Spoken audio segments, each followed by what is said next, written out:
wisdom of Russell H. Conwell. Specifically that famous lecture, Acres of Diamonds. It's a classic for a reason. Absolutely. And for you, the learner, always hunting for knowledge you can actually use, we're unpacking Conwell's big idea. Which is essentially that amazing opportunities, Yeah. even serious wealth, are often right under our feet, like right in our own towns, using skills we already have. Yeah, skills and connections we've already built. It sounds simple, but But it's profound. Conwell didn't just sit in an office. He traveled a lot. He actually went out, observed communities, learned their stories. right, he tailored his message based on what he saw locally. Exactly. Yeah. And his core belief was pretty powerful, especially for America at that time, and maybe even now, that basically everyone has a shot at achieving more right where they are. Using their own unique abilities, their energy, their network. So we're going to explore that by looking at some of the stories he used. They're quite compelling. Okay, let's jump in. The first big one is Ali Hafed. This story really sets the stage, doesn't it? It really does. So you have this Persian farmer, Ali Hafed. He hears about diamonds, gets completely captivated. Right. Bitten by the bug. He thinks, I need to find these. So he does the drastic thing. Yeah. Sells his entire farm, takes the money, and goes off searching the world for diamonds. And the outcome? Tragic, really. He searches and searches, finds nothing, loses everything, and dies penniless and alone. Just heartbreaking. But that's not the end of the story, is it? There's the twist. The big twist. Well, The man who bought Ali Hafed's farm. One day he's down by the stream running through the garden. And what does he find? A shiny rock. Turns out it's a massive diamond. And the stream bed, the whole farm is littered with them. Oh. Golconda mines, basically. Wow. So the acres of diamonds were literally... Right there on Ali Hafed's own land, the land he sold. Man, the moral Conwell drew is just so stark. If Ali Hafed had just stayed home, maybe dug around in his own garden, He would have found unimaginable wealth. Instead of, well, disaster. it immediately makes you ask, doesn't it? Totally. For you, the learner, listening right now, are we doing the same thing? Are we maybe overlooking huge opportunities in our current businesses, our jobs, our towns? Chasing something shiny somewhere else, while the real value is right here.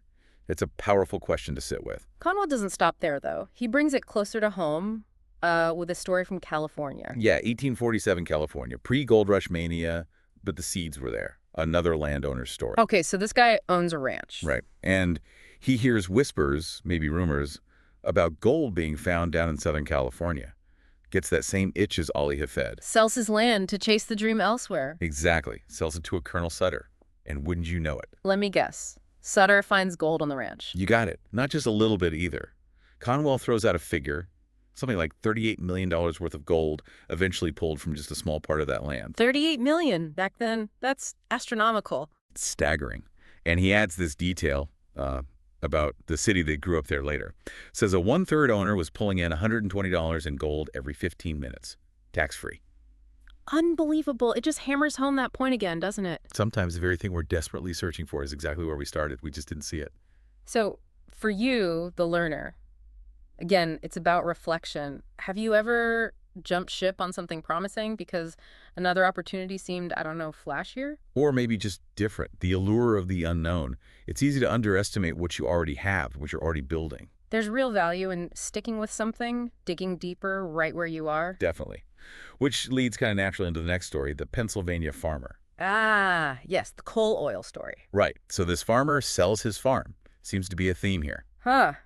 Yes, selling farms seems risky in Conwell's world. Well, this farmer sells it to go work with his cousin up in Canada, collecting surface coal oil. This new emerging thing. Okay, so he's chasing a new industry. Right. But the opportunity, the real boom, happened right back on the farm he just sold. Oil was discovered there too. He missed it again. Missed it again. And this is where Conwell lays down a really pointed principle. He says something like, of all the simpletons the stars shine on. I don't know of a worse one than the man who leaves one job before he has gotten another. Ouch. Yeah, it's blunt.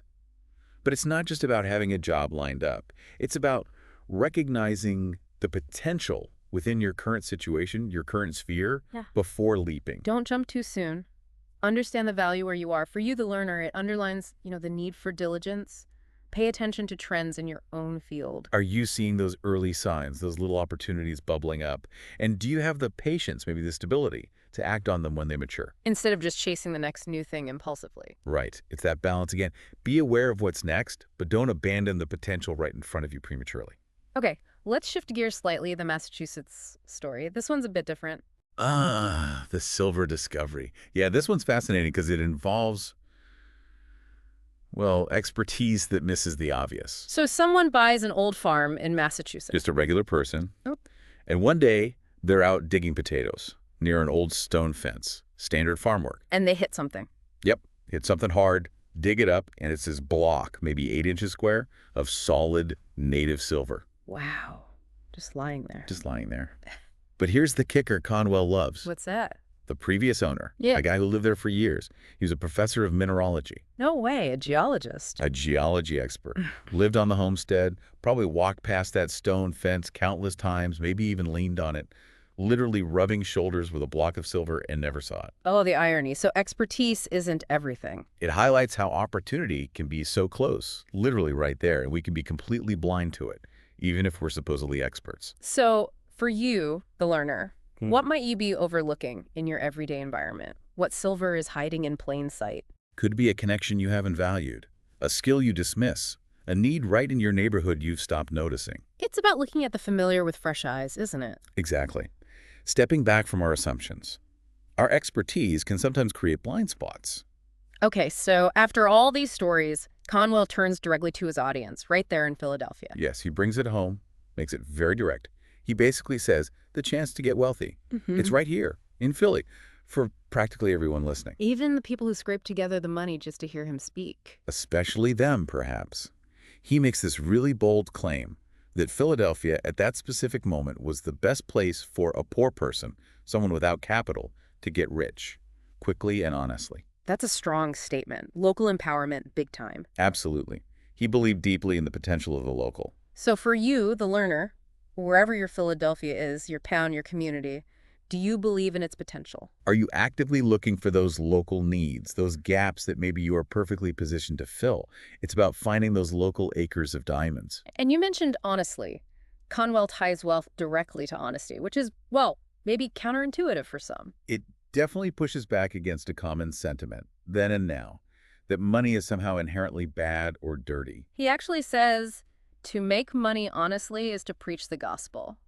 That's pretty provocative. Extremely. Yeah. He argues that most rich people, the vast majority, are honest. That's why they're trusted, why people do business with them, why they succeed. He throws out that statistic. 98 out of 100 rich men in America are honest. Yet, whether you buy the exact number or not, his point is clear. He saw integrity as fundamental to building lasting wealth and trust. He was fighting the prejudice against being successful. So for you, the learner, this is a mindset check, isn't it? Do you have any hidden beliefs that equate wealth with something negative? Could those beliefs be holding you back? Conwell suggests that adopting an ethical, positive view of wealth creation is actually step one. But he does draw a distinction, right? It's not money itself that's the problem. Crucial distinction. He clarifies it's the love of money worshiping the dollar just for its own sake.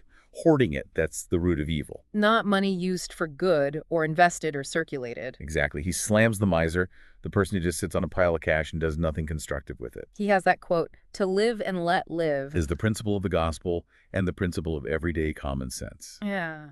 Wealth should flow, create opportunities, benefit the community. It's about purpose.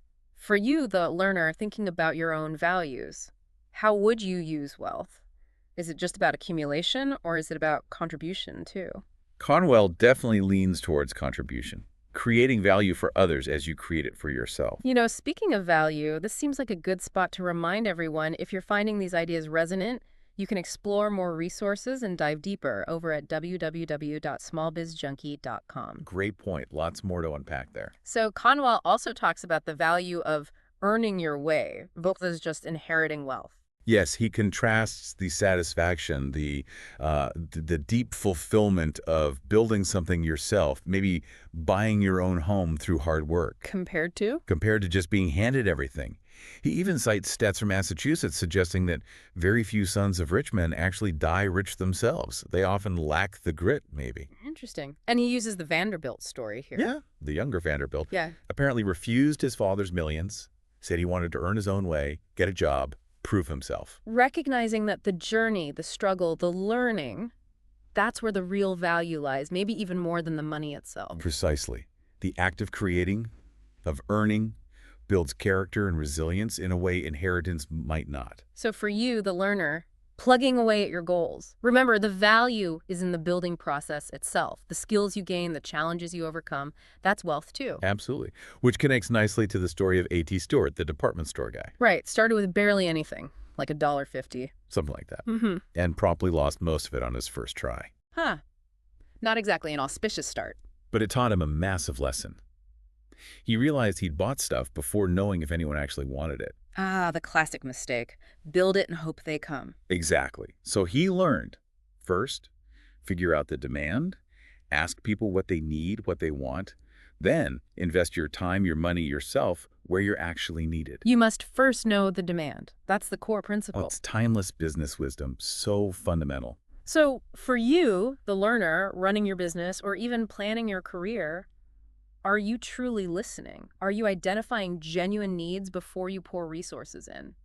It's about market research, yes, but also just empathy, understanding people. That's the foundation. Conwell then brings up John Jacob Astor. Built a huge fortune. Huge. And apparently, based on one core principle, even though he arrived in America, broke. And Conwell uses Astor to make another point about location, doesn't he? Connecting back to the acres of diamonds idea. He does. He emphasizes that many big fortunes weren't made in the biggest cities. He uses that Jacob Riis statistic again. The one about New York millionaires. Yeah, 1889. Out of 107 millionaires living in New York, only 7 actually made their money in New York. Wow. So where did the others make it? 67 of them, the majority, made their fortunes in small towns, places with fewer than 3,500 people. That really drives home his point. It makes not so much difference where you are as who you are. Exactly. It's about your ingenuity, your perception, your drive, not necessarily your zip code. So for you, the learner, if you're not in a major metropolis, don't count yourself out. Opportunity can be anywhere if you have the right mindset. Your skills and your ability to spot local needs are the real assets. He even talks about manufacturing and how you don't necessarily need huge capital. Right, especially with the breakup of trusts creating space for smaller players. His example here is fantastic. The guy in Hingham, Massachusetts. Yeah, this poor guy out of work starts whittling little wooden toys with a penknife just for his own kids. Simple hobby, born out of necessity, maybe. But he pays attention.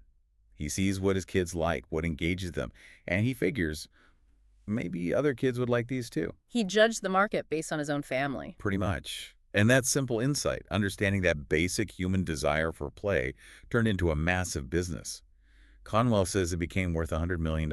From whittling toys. That's incredible. It shows the power of starting small, being resourceful, and trusting your own observations about human nature. Judging the human heart by yourself and your family, Conwell called that the royal road to success. So for you, the learner, Right. don't dismiss simple ideas. What needs or desires do you see right around you in your own life?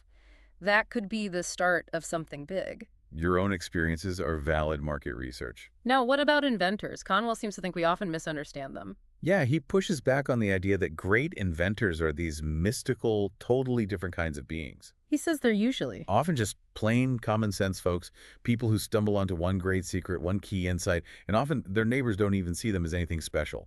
He uses the example of General Garfield, President Garfield. Right. To his neighbors back home, he wasn't Mr. President or General. Yeah. He was just Jim. Greatness is often quite ordinary up close. That's really democratizing, isn't it? For you, the learner, it means you don't have to be some recognized genius to have a great idea or make a difference. Potential for greatness can be found anywhere, in anyone. Don't underestimate yourself or the people around you. And Conwell ties this into his meeting with Abraham Lincoln. A personal anecdote. He asked Lincoln about the secret to greatness, or how he achieved so much. And Lincoln's principle was? Remarkably straightforward. Put your whole mind into whatever you're doing right now until it's completely finished. Total focus. Simple, but incredibly hard to practice consistently. Absolutely. But Lincoln believed that was key, that unwavering concentration on the task at hand. So for you, the learner, that's a call for focus. Whatever you're working on, give it your full attention, see it through. That dedicated effort is a path to achievement. It's about mastery through concentration. So, as Conwell wraps up, He really brings it all back home. True greatness, he argues, isn't about fame or high office. No, it's local. It's about doing great deeds with the means you have, right where you are, benefiting your own town, your own community. This final call to action is really clear. Yeah. To be great at all, one must begin where they are and what they are in their own Philadelphia now. Don't wait. Start now. Start here. He emphasizes that the person who brings blessings to their city, makes better homes, is a good citizen. That person is truly great. It's about tangible local impact. So for you, the learner listening today, this really lands the message. Your acres of diamonds, your path to making a real difference starts right where you stand. It's not about waiting for some grand stage. It's about the positive impact you can have in your immediate world. That's the essence of Conwell's enduring message. What a powerful perspective. It feels incredibly relevant, even today, maybe especially today. I think so. That idea of finding value locally, of contribution, of ethical success, Yeah. it resonates. Well, this has been a fantastic deep dive into Russell Conwell's Acres of Diamonds, a potent reminder that opportunity is often closer than we think. It really challenges that grass is always greener mentality that's so easy to fall into. We really hope this discussion sparked some ideas, maybe some aha moments for you, the learner. Hopefully it gave you a fresh lens to look at your own potential and your surroundings. Remember Conwell's core challenge. Look closely at your own acres of diamonds. What's waiting to be discovered? And if you want to continue exploring these ideas, don't forget to visit www.smallbizjunkie.com for more resources and insights. Definitely check it out. Thank you so much for listening to the Small Biz Junkie podcast.